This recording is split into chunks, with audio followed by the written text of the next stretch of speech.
Hello అండి, welcome back to my channel. ఈరోజు అయితే మన ఛానల్లో సొరకాయ అండ్ పాలకూర కర్రీ ఎలా చేయాలో చూసేద్దాం.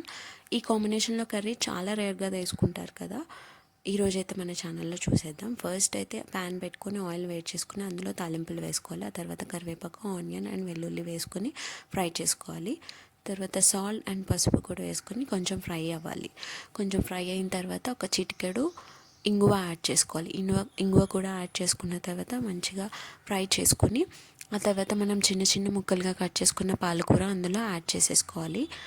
పాలకూర కూడా కొంచెం కుక్ అయిన తర్వాత చిన్న చిన్న ముక్కలుగా కట్ చేసుకున్న సొరకాయ కూడా అందులో యాడ్ చేసేసుకోవాలి. సొరకాయ అండ్ పాలకూర రెండు కూడా వాటర్ కంటెంట్ ఉన్న వెజ్జెసే కాబట్టి మనకి ఆయిల్ అనేది చాలా తక్కువ పడుతుంది అండ్ వాటర్ అనేది అస్సలు యాడ్ చేయక్కర్లేదు.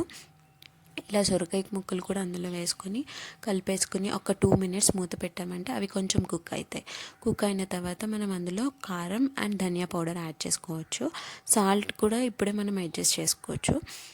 నేనైతే మసాలా యాడ్ చేయట్లేదు, ఎందుకంటే సమ్మర్ కదా వేడి చేస్తుందని మసాలా యాడ్ చేయలేదు. మీకు కావాలంటే యాడ్ చేసుకోవచ్చు.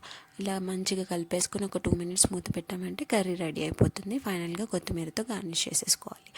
అంతే అండి, సొరకాయ పాలకూర కర్రీ అయితే రెడీ అయిపోయింది. మనం సమ్మర్ వచ్చిందంటే ఎక్కువ వాటర్ కంటెంట్ ఉన్న ఫ్రూట్స్ని తీసుకుంటూ ఉంటాం, వెజ్జెస్ మాత్రం పట్టించుకోము.